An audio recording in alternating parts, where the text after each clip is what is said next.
Good morning, holy brothers! Thank you so much for joining us on our pathway to peace in the Garden of Peace. We are up to page 199 if you're following along inside. And today's lesson is called Pushing Principles. Here we go. Wanting the best. Peace comes first, even when there are differences of opinion. Even when matters are mattering to you different than they matter to her. Let's say she wants something, you want something, and guess what? You want to be obstinate. You want to be the man of the house. You want to be the one putting your foot down. Because what I say goes. You know what's going to happen? She wins. She's going to win anyway, of course. But even if you try, you're going to destroy her. You're going to destroy yourself. You're going to destroy your home. A husband who momentarily compromises his convictions and or aspirations to preserve the peace will attain both. He will be a double winner. The peace and his convictions and aspirations, unbelievably. By realizing our ambitions through peaceful means, we truly attain them. Although sometimes it appears that a person makes gains through power, by pushing through, by knocking people over, by stepping on them when they're down. Yeah? Mm-hmm. Strife, argumentation, achievements. Look what I've accomplished. Look how awesome I am. You think you're getting on top because you're stepping on people? You know what's going to happen when they start to move? You're going to crumble. Everything's going to fall. What you're attaining now, selfishly and momentarily, is going to be fleeting, and you're going to be punished and hurt so much more from it later in the long run. Achievements earned at other people's expense are worthless. They're short-lived. Indeed, they'll be outweighed by much amazing, more long-lasting success rather than losses. Obstacles. When a husband wants to grow in his religious observance and his wife is standing in his way, she's saying, no, you can't go to Vasikin. I need your help at home. Or she's saying, no, don't learn Torah. We got to watch some shows together. Or no, I want a date night. What are you thinking about going tomorrow? Out of your mind? Peace comes first. End of story. Nothing else to talk about. For it's the husband's first, foremost, absolute obligation of the Torah to have peace with her, take care of her. Everything else in life is only going to be pushed back when your wife feels she's not your number one priority. If she has to fight you against something else, it's because you're putting that something else first. You're making that more important. And she's going to feel that. She's going to see that. So if she sees that you want to go play cards at night, and she sees that that is your number one priority, that you do everything around the playing cards, you're trying to get the kid to bed early because you want to run out of the house, she's going to feel that. And she's going to know that that's more important than me. That's more important than her. And then she's going to be combative. Play cards? Like gamble? Whatever. Yeah. Even not for money. Not allowed to gamble. Even not for money. You can't gamble if it's your profession, if you're making a living, trying to make a living from it. But if you do it for fun, a lot of people say it's okay. Yeah, anyway. It's like stealing. Ask your local Orthodox rabbi. If it's not a high amount, people don't care about little dollars. If it's going to be very expensive, and then people are going to be hurt because they're losing it, it might be a big problem. However, if you're going to do something that you enjoy, whatever it might be, even kosher pleasures, or even learning, even Torah, right? But you're putting that more important than her, she's going to feel hurt. She's going to feel neglected. She's going to feel like you don't care about her feelings at all. And then she's going to fight you on everything for it. You want to leave that? No. You can't leave the house now. We got to put the kids to bed. You got to help make dinner. You got to help clean up dinner. You got to help fold the laundry. You got to help put in the next wash. There's going to be 1,000 other things, even subconsciously, that she's going to be arguing with you about. Just because deep down inside something's off. Something's wrong. But when you put her first and you make her feel like she's the most important thing in the world, not only is she going to not stop you from going to those things you want to do, but she will be pushing you out the door. She's going to be shoving you, telling you to do these things that you enjoy. Because when she feels she's important, she wants you to be happy and do everything that you want to do. And she's going to be encouraging and be your helper rather than your herder. That's it. In such a situation, he should actually do everything he can to show her more love and improve the relationship in every single way that he could. If he keeps the peace and lives happily with his wife, she'll be open to his influence. Through prayer, through patience, through respectful discussion, and open talk, flow, and realness with her about true love, he'll be able to make spiritual progress and uplift himself and uplift her as well. You want her to do better? You want her to be a better Jew? To be more practicing properly? All you need to do is show her love, kindness, support, and pray. And not only will you be fixed, but she's going to be uplifted as well. She's a reflection of you. She's a mirror of you. She's the other half of your soul. And that energy that you put out is going to come right back to you, whether it's good or not good. No matter how inspired he may be, however excited he is to pass on his inspiration and his learning to his wife, he must be careful to keep the peace. Watch it. She's not your buddy. She's not your best friend. You can't start slugging her. She's going to get hurt, physically and emotionally. Not my brewski. She ain't your bro, dude. The husband must avoid commenting to her about anything she may be doing that is not in line with the law. Hello? Refrain from forcing your opinion, your knowledge, your facts onto her. Even if you think you know better, or even if you know better, don't be telling her that. Ever. He should even be willing to concede his own ambitions, even for the time being, for the sake of peace with her. Simple.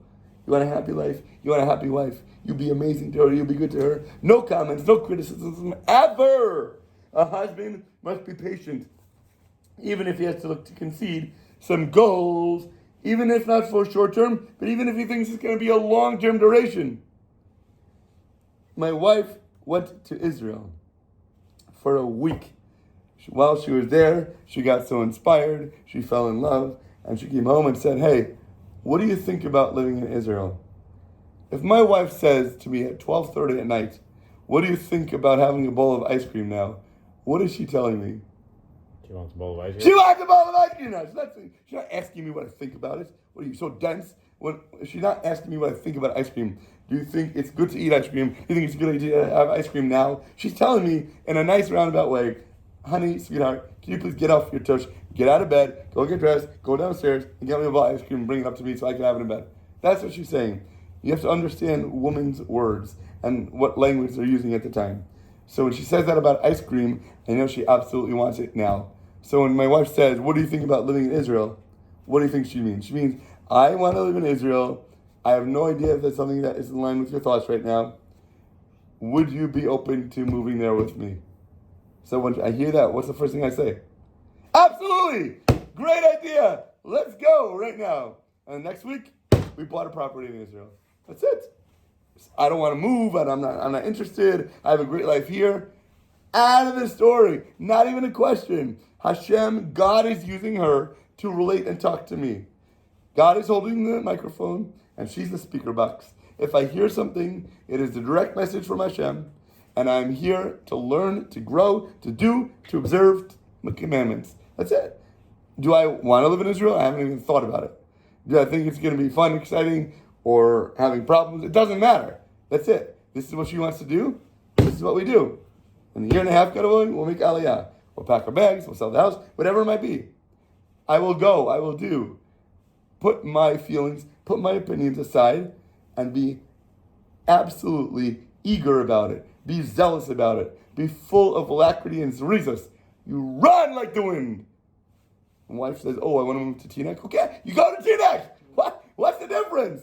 You live here, you live there. You're going to be able to do. You'll have friends. You'll have everything.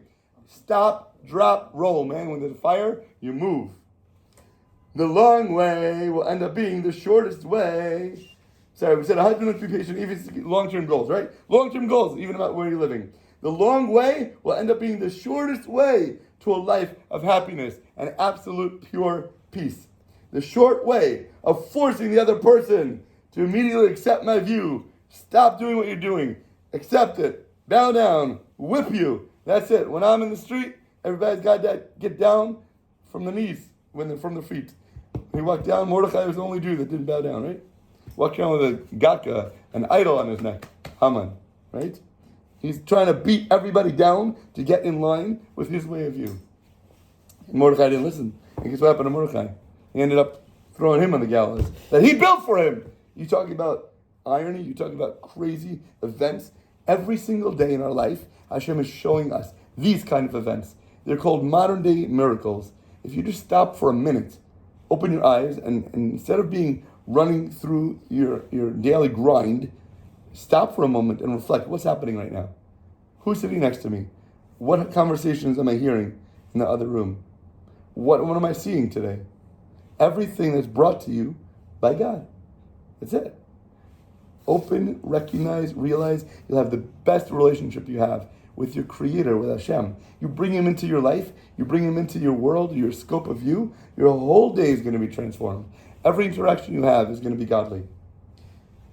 So instead of forcing a person to accept your views, it ends up being the longest way around, and that never leads to the fairy tale happy ending. In the course of years, the rabbi says, I've been counseling on marital issues. Hundreds of thousands. I've seen this clearly so many times. In one case, a student had been getting closer and stronger in Torah and mitzvahs, and he approached me with a very strange request. Well, I think we talked about this already. Dear Rabbi, bless me that I should what? Get divorced from my wife, right? He had the story. I knew him very well. I knew he had a very good wife. She wasn't like the other wife, somebody who negated for him. This is a beautiful wife. This is somebody who was caring of him, supporting of him. They were on life together on the same track, doing great financially. And he said, you shot, for what great faults have you found in your wife that all of a sudden now you have a midlife crisis and you want to get divorced from her? What do you find this other teenage girl, bitty bop, that you want to go be with? So he answered, look, Rabbi, I'm actually becoming very strong and I want to live an orthodox life in every single way. We didn't grow up that way. We were both on the same path, but I'm moving a little bit ahead of her, and I want to do more. But she doesn't want to change. She doesn't want to commit herself to a religious law. She's happy with what we eat in our home. We don't have a kosher kitchen, right? We constantly now are arguing about the little things going on in the house because I want things to be kosher and she's not interested. For example, also I want to educate my kids in the way of Torah. I want to put them in a private school now instead of a public school. I want them to have a Torah upbringing. I want them to learn halachos. But guess what? She doesn't want to pay for it. She's not interested in spending. How much money do we spend on education? I think my kids are like 80 grand a year at least. I want my wife to go to Torah lectures. I want to go to shiurim at night instead of sitting around and playing on our phones. But she doesn't think that's a good idea for us.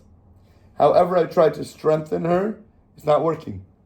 I want to be good. I want her to be good. I want us to grow up together. She's not on that path. So he sees her as an obstacle. She's an obstacle to my progress.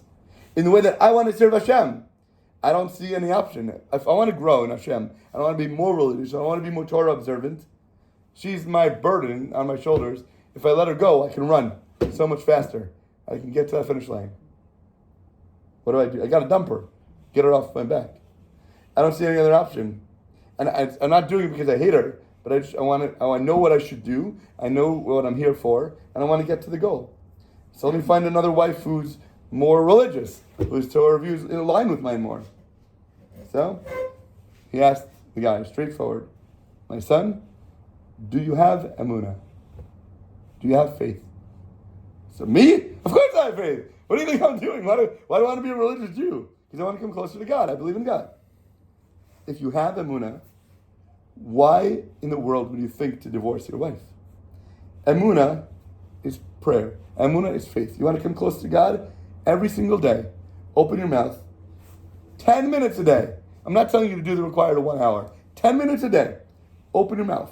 Ask Hashem, just on 10 minutes, for this one thing, to instill in your wife's heart a desire to comply with your way and to be a help for you. Ask Hashem to make this woman be somebody who also wants to come close to Hashem. Open her heart to also want to come closer to the Torah. In the meanwhile, while you're praying every single day to Hashem, just to influence her heart and her mind, do not make any comments to her. Not one about what she's doing wrong, what you think she needs to do better. Don't try to influence her anyway. Don't leave Torah books on her nightstand. Just show her a happy face, act lovingly towards her. And I promise you, in the shortest amount of time. She will get stronger by herself. She will outshine you in the ways that you're observing Hashem. She's going to put you to shame just by doing this. Promise. He replied, but dear Rabbi, she does not want to do teshuvah. She likes materialistic things. She's enjoying this world. She's happy where she is. A woman should follow her husband. I'm the man of the house, he says. She's not just, my wife. She's not here for a ride. She's here to serve me. And especially if I'm doing something Torah related. Otherwise, she would be getting stronger with me. So I said, in my opinion, you are being an arrogant tuchus. You are being impatient. You can't rush things. You want to do it, let it come properly. Let it come gradually. Build the tower strong so that the foundation is not crumbling and falling down. You must believe that every obstacle that you have right now, especially who you think your wife is bothering you, who do you think that's from? It's from Hashem! He's the one making her that way. He's the one putting things in your path that you think are problems for you. To stimulate your prayer. He wants you to open your mouth and pray about it. He wants you to come closer to him. Your prayer for every single gain will be super spiritual for you. It's Hashem that is the one restricting you and holding you back. You think you'll make gradual growth? You think everything that you've done has been success up until now? You've gone so far? You think you've gotten there? You think that your wife is obstructing you and holding you back? Hashem is the one who's putting the mountain in front of you. God is the one holding your shirt back while you're trying to run away and pass that finish line. You think you're doing the race. He's the one holding you back from winning the race. He's the one making her that way. He's the one stopping you. You think you're going to get around it by beating her into a submissiveness? You think you're going to show her the proper way? Hashem is the one who's doing this to you. You think that your wife is the one having the problem. Hashem is the one. And he's not only doing it to hurt you, he's doing it for your good, for your ultimate best, because this is the best thing for you.